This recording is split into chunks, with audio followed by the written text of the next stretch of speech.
Ito mga kapare ko yung latest microphone ni Maono at ito yung sinasabi nilang pinakamagandang microphone nila currently. At ito naman yung aking daily driver microphone since 2022 which is the Shure MV7. At sa video na to, gagawa tayo ng mabilisang comparison sa dalawang microphone na to para malaman natin if worth it pa bang bumili ng microphone na medyo pricey or kaya na bang ibigay ng isang budget microphone yung needed natin pagdating sa isang mic. Yan yung pag-uusapan natin sa video na to, kaya kung interesado ka, tara, pag-usapan natin. So currently, yung naririnig yung boses dito mga kapare ko is yung sa PD300X. So ito nga pala pinadala sa atin ni Maono para for disclosure lang mga kapare ko. At ito namang microphone na to which is the Shure MV7, matagal na po sa akin yan mga kapare ko at ito yung naging daily driver microphone ko nga since 2022. So quick context, noong 2022 kasi mga kapare ko, doon yung time na kung saan nagpo-focus na talaga ako sa content creation at sa part na yun, napaisip ako kung kailangan ko bang mag-invest sa isang mamahaling microphone or mag-stick na lang ako sa PD100X ng Maono before. Kasi sila yung pinakamatunog at pinakakilala that time. And napag-desisyon ng kong bumili ng Shure MV7 kasi nandun yung mga performance na needed ko or yung mga specification na need ko sa isang microphone. But ngayong 2025, nirelease na nga nila tong PD300X which is I assume na ito yung kanilang third generation ng PD300 or PDX series.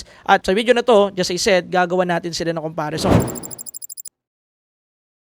So unahin na muna natin yung PD300X. So dito mga kapare ko, kung mapapansin natin, meron tayo ditong metal base body and then meron din tayo ditong pop filter. The same sila na meron pero dito sa ating Maono PD300X mas malambot yung kanyang pop filter. And currently hindi ko pa check kung maganda ba yung pop filter niya, if meron or wala. So ngayon nyo lang maririnig for sure. At ako rin mamaya kapag in-edit namin. But ito yung kanyang pop filter, medyo makapal ng konti pero manipis siya kung hahawakan ninyo. Ewan ko kung make sense yung sinasabi ko pero yun yung pinaka overall na experience ko gamit to. But pagdating sa pop filter, usually dapat yung effectivity niya lang naman na mag-cancel ng S at saka ng P word, yun yung pinaka-needed natin sa kanya. Anyway, so hindi lang metal body yung meron to. Dahil pati yung ating shock mount at saka yung ating mounting dito naka-metal build na rin. So, maganda siya. So, pagdating naman dito sa ating Shure MV7, usually, quite the same lang din naman. Metal aluminum body lang din yung kanyang build overall. Pagdating sa body, pagdating sa ating holder or sa ating mountain, and then meron din siya ditong pop filter. By the way, yung pop filter nga pala na ginamit ko dito is sa SM7B. So dito sa MV7, medyo maliit siya at parang ganito rin yung material na ginamit. Same ng Maono PD300X. So ito mga kapare ko, yung gamit ko currently dito is customized na siya or binili ko na siya kasi yung kanyang mic ay ganito lang kaliit.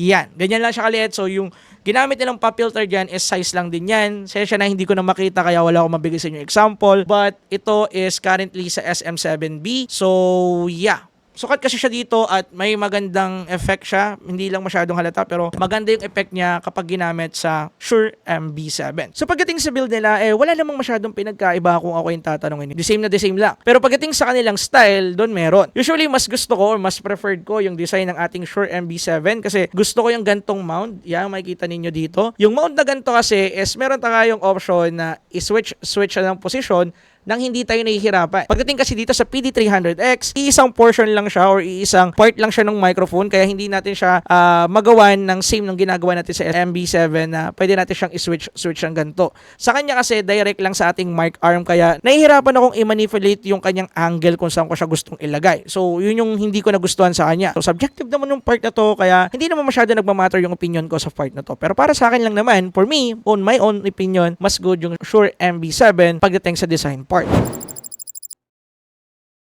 So next naman natin pag-usapan is connectivity and versatility. So pagdating dito, the same lang naman sila mga kapare ko na merong USB Type-C and XLR port. So same natin sila pwedeng gamitin sa mga audio interface gamit yung XLR and then pwede rin natin sila gamitin sa mga mobile phone, laptop, PC and also sa ating iPhone 15 Pro Max or 16 Pro Max. Sana all, diba? But anyway, pagdating dito, pwede natin silang gamitin doon pero yung pinagkaiba lang nilang dalawa, yung ating Maono PD300X is naka Type-C port na. So pagdating kasi dito sa Shure MV7, yung ginamit sa kanya is medyo old na which is USB Macro A or Macro B. So usually yung regular Android cable, kung tawagin ng iba dyan is Android cable thing.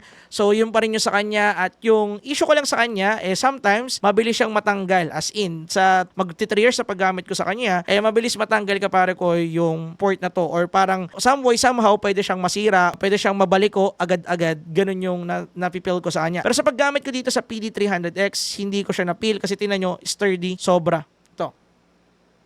Sobrang sturdy niyan mga kapare ko. Usually, kinakailangan ko siyang lagyan ng puwersa para matanggal. Yan o. Tingnan nyo yung mukha ko. Yan. So, kinakailangan ko siyang puwersahin para matanggal yung mismong USB Type-C sa kanya. So, yeah. Pagdating dito, mas lamang yung PD300X kung ako yung tatanungin. Alik dito sa Shure MB7 na kagaya na sinabi ko, konting sagi lang, nagdi-disconnect siya kapare ko sa PC ko. Yun lang naman. Pero kung merong mang advantage dito yung Shure MB7, usually yan yung kanyang touch panel. So, dito kasi sa touch panel natin, marami tayong pwedeng gawin. Pwede tayong mag-mute ng ating mismong microphone. Pwede rin nating i-gain or i-adjust yung gain niya. Pwede nating babaan at also itaas. And then, pwede rin natin kapare ko i-adjust yung kanyang gain pagdating sa ating playback. So currently wala kasi yung ginagamit ng earphone para marinig ko yung sinasabi ko sa Shure MB7 kasi dalawang mic yung ginagamit ko currently. Meron din tayo ditong live monitoring as you can see. Ito makikita natin dito. Dito natin malalaman kung nagpipik na ba tayo. Meron siyang dalawang color dito which is the orange and also green or yellowish green. Yan yung color niya. So pinapakita dito kung ano yung peak ng boses natin, kung malakas sa bar hindi. Which is I like dito sa Shure MB7. Pero actually meron din naman yan kapare ko itong ating PD300X. Yun nga lang, hindi siya touch panel, button type siya. And usually, dalawa lang yung meron siya dito. Meron tayo ditong mute button. Yan yung ating mute button. And then, meron din tayo ditong gain adjuster. Yan, pwede nating i-adjust yung gain natin. Yan, for sure, maingay na ako sa inyo. And then, pwede rin natin babaan sa trip natin. Yan. So, balil yun lang naman lahat. Pero yun nga, pagdating sa feature ng control or auto control or touch control, syempre, lamang dito ang Shure MB7. Naman, dahil nasa usapang controls and also customization na tayo directly sa microphone, pag-usapan naman natin yung mga built-in software na meron to. At unahin na muna natin yung PD300X. So, ito yung software ni Mauno, which is sinatawag na Mauno Link. So, halos lahat ng mga microphone nila currently na na-review ko, pwede na natin gamitan nitong Mauno Link. So, dito sa part na ito mga kapare ko, meron tayo dito mga customization na pwedeng gawin. Unang-una, pwede tayo mag-adjust dito ng gain ng ating mismong volume. Pwede nating taasan niya, maririnig nyo na maingay ako dyan or tataas yung boses ko. And then pwede rin natin siyang babaan. So 56 yung pinakamagandang level niya para sa akin, at least para sa ating OBS. And then pwede rin natin i-adjust yung kanyang headphone volume or yung ating playback volume. But ang maganda dyan, dito sa ibabang part pa niya mga kapare ko, meron pa tayong mga functions. Kagaya na lang ng noise gate, mic monitor, PC monitor, and headphone. So dito mga kapare ko, yung pinaka-useful na function niyan is itong ating noise gate. So dito sa noise gate mga kapare ko, para ma-select natin siya, kailangan natin gamitin yung ating mute button. So kailangan nyo lang siyang i-press ng 2 to 3 seconds, kagaya nito.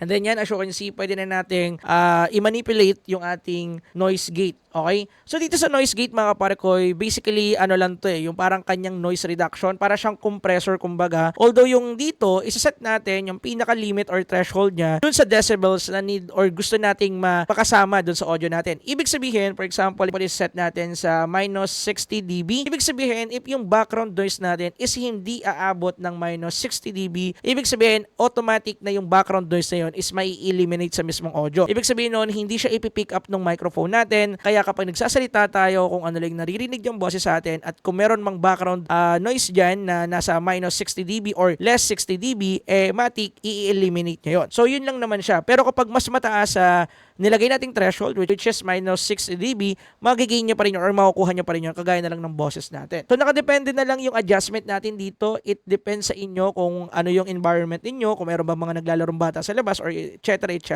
So currently sa kwarto ko, meron akong dalawang source ng noise. Meron tayong aircon sa taas, yan, naka-on po yan. And then meron din po tayong electric fan dito sa harapan ko na nakatutok dito sa camera natin kasi nag-overheat siya or namamatay bigla. So ayun naman natin mangyari yun. So yun, i-adjust ko siya sa preferred type ko, which is minus 60 dB or kaya minus 50 or 40 dB. So siguro i-set up na lang natin sa minus 50. Yan, ito yung kanyang mismong sample. Okay ba yung kanyang noise reduction? So pagdating sa part na to, nakadepende na lang siyan sa mismong microphone. Kasi merong ibang mga microphone na maganda na kapag ginamit natin yung Mauno Link, syempre maganda yung kanilang noise reduction. So nakadepende pa rin talaga yan sa capability ng microphone natin. Ang naman yung mga, so usually yan yung mga magagandang functions or features na meron itong ating Mauno PD300X, at para sa akin, goods yan. Ngayon naman pag-usapan natin yung Shure MB7. So ngayon naman, dito naman sa ating Shure MB7, meron tayong dalawang mode ng paggamit gamit ang software niya. Meron tayong manual way, which is the old fashion, at saka marami tayong control na pwedeng i-adjust dyan, which is tayo yung gagawa ng sarili nating mixing pagdating dito sa ating Shure MB7. And then meron din tayo ditong auto level. Ito naman sa auto level, meron tayo dito normal and also other presets sa pwedeng gamitin. So unang-una, meron tayo dito mga functions kagaya na lang ng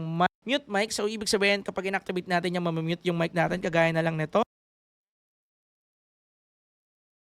And then dito naman sa ibaba mga kaparakoy, meron tayo dito tinatawag na mic position. Mamimili lang tayo kay yung mic ba natin is near or kaya far. So syempre kung near, click natin yung near kagaya ng setup natin ngayon. Pero kung medyo malayo naman yung ating placement, kagaya na lang nito nakikita nyo sa kanyang representation, iset natin yung far. Pero usually near is okay na dahil yan naman talaga yung madalas nating setup sa mga voice over videos natin. And then meron din tayo ditong tone, which is dito sa tone, pwede nating i-adjust yung boses natin. So una, yung currently naririnig nyo is natural. Usually natural, ito yung boses ko talaga. And then ito namang dark, medyo magiging malaki bahagya yung boses natin para magiging papapakinggan or pakinggan usually. And then sa bright naman, medyo parang enlighten yung boses natin, parang medyo may pambabae ng konti. Yun lang yung napapansin ko dyan usually. Pero usually, hindi naman talaga yan yung magandang functions or feature netong ating Shure MB7. Usually, nandito yan sa kanyang manual mode. So, dito naman sa manual mode, ang isa sa pinaka-favorite ko dyan is yung padlock. Okay, bakit?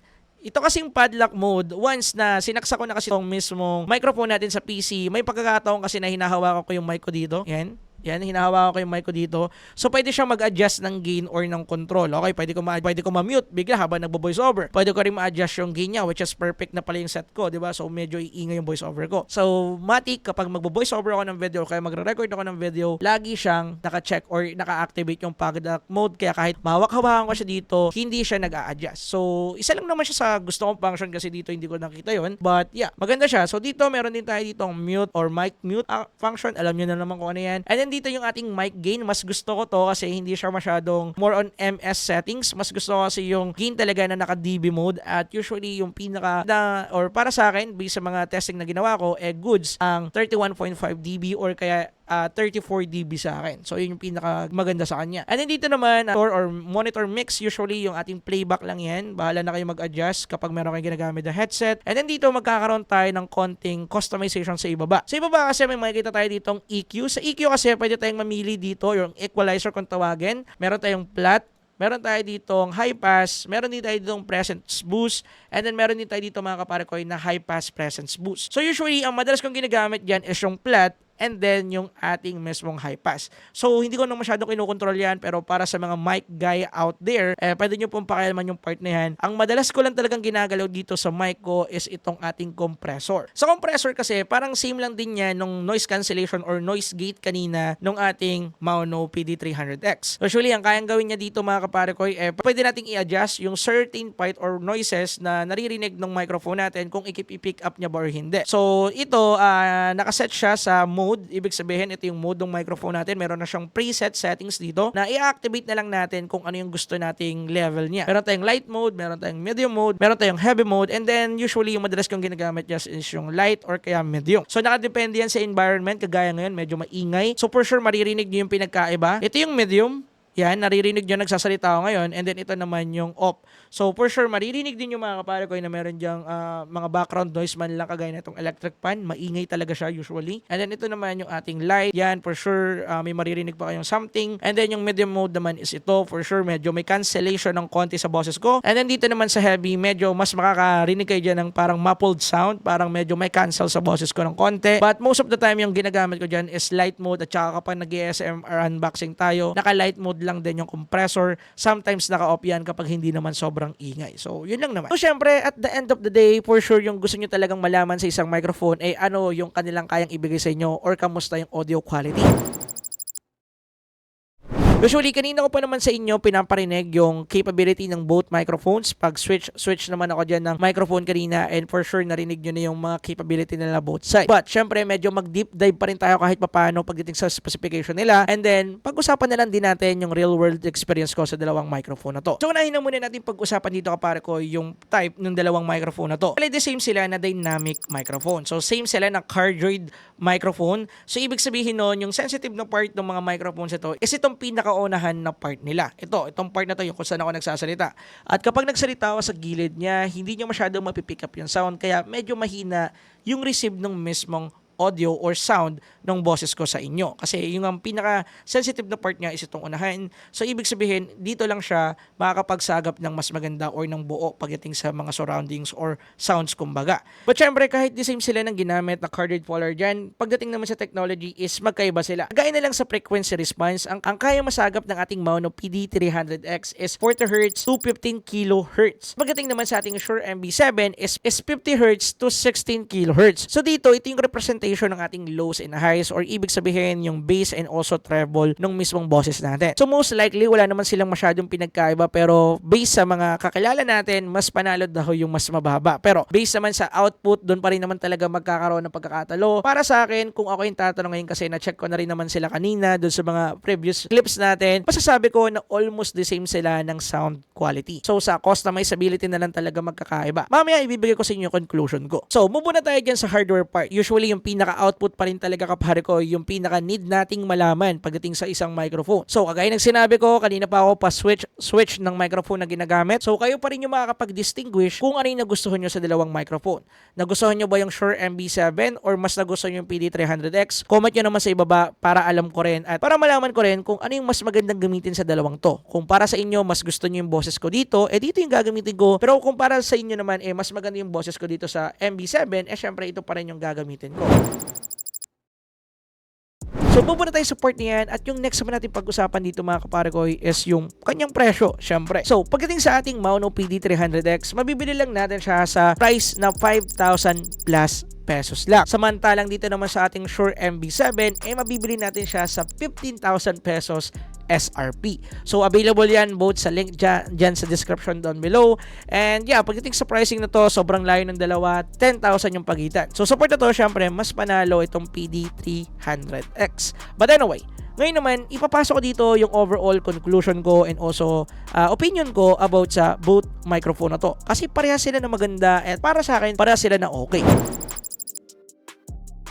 So kung ako yung tatanungin ninyo mga kapare ko, ngayon mismo kung tatanungin ninyo ako, sino mas pipiliin ko sa dalawa, syempre ang sagot ko agad dyan, yung Shure MB7. Yung reason kasi yan mga kapare ko, trusted or proven and tested ko na kasi kapare ko itong microphone na to. Kagaya ng sinabi ko, 2022 ko siya binili, to be exact, December ng 2022. Nagamit ko siya ng dalawang video ko nung December, and then nung nag-transition na ng 2023 hanggang ngayon 2025, ito na yung ginagamit kong microphone. At based sa mga taon na yun, nakita ko yung mga feedback sa mga kapare ko natin na sinasabi na goods na yung video mo kapare ko, maganda yung audio, okay yung quality, etc. etc. So syempre, pangahawakan ko yung feedback ninyo kasi sarili nyong feedback yun. Anyway, mabalik tayo dun sa part ng dalawang microphone. Kung usapang presyo kasi yung pag-uusapan natin dito, malamang sa alamang no-brainer na sagot, mas magandang piliin ang Mauno PD300X. Yung problema ko lang talaga dito, kung gagamit kasi tayo dito ng sound interface or ng sound card, doon medyo magkakaroon ng problema ang PD300X. Although, hindi ko pa rin naman sila same na natatry sa sound card, pero pagdating kasi sa Shure MB7, meron na kasi silang nabuo na reputation pagdating dito.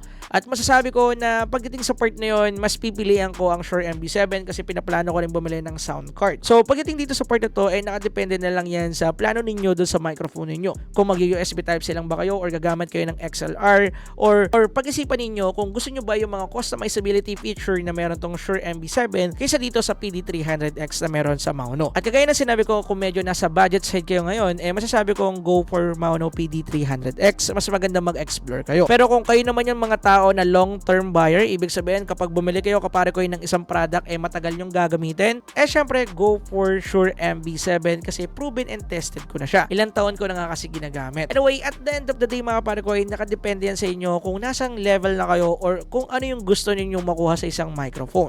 So, nasabi ko na naman sa inyo lahat ng conclusion and also opinion about sa both microphone na to. So, kayo na lang yung magdi-decide pagdating sa part na to. Anyway, dito ko natatapusin yung video. Maraming salamat sa panonood.